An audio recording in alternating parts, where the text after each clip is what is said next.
guys, for today we'll be lowering another videos. Galing pa sila ng Pulilan, Bulacan. December 30. Most likely ito na yung last car na ilo-lower natin for the year 2024. So sa mga nagpa-lowered, pumili ng Ultra Racing, lowering spring, carbon fiber hood, down to the stiff ring, Brembo brake pads, Kageki cross drill. We would like to thank you everyone for your all out support sa Auto Boys. Okay, thank you. So guys, fender gap check tayo. 205 4517 Rota Fighter 10. Kung di tayo nagkakamali, ano yan, ayun pala sabi ni nasa 4 fingers yung front. Hindi tayo nagkakamali, yung Rota Fighter 10 specs. Mamaya makikita rin natin yun. 17 by 7.5 ET40. So check na lang natin. Yan, 4 finger. Ayan. 4 finger yung front. Dual VVT IBOs. Normal yan. Na tapos dito medyo masikip yung 4. Pero consider na natin 4 dito sa kabila. Ayan, 4 na pala. Di pala 3. 4, 4, 4. So, drop na natin.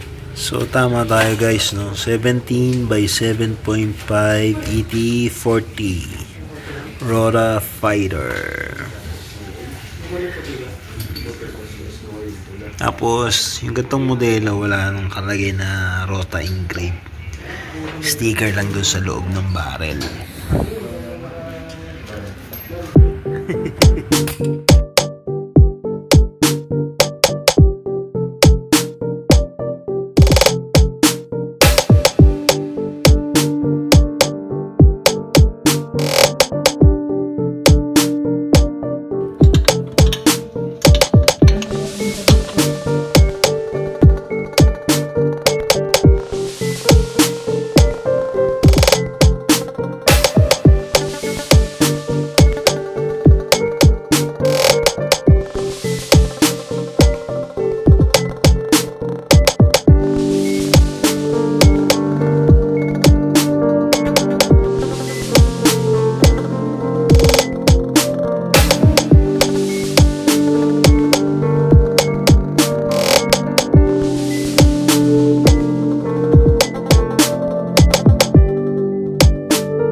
So guys, na-install na natin yung springs kanina for ngayon.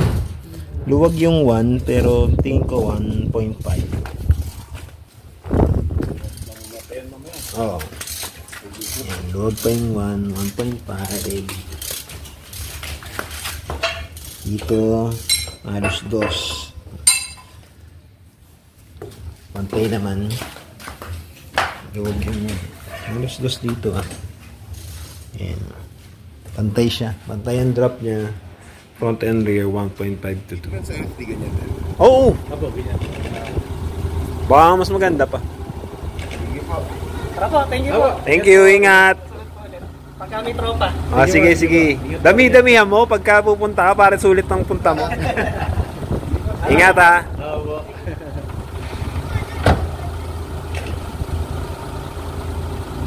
So yung may-ari, yung nasa passenger, ayaw pa niya mag-drive malayo kasi.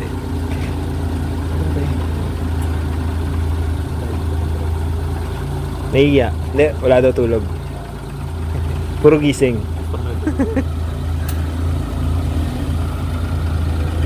Thank you.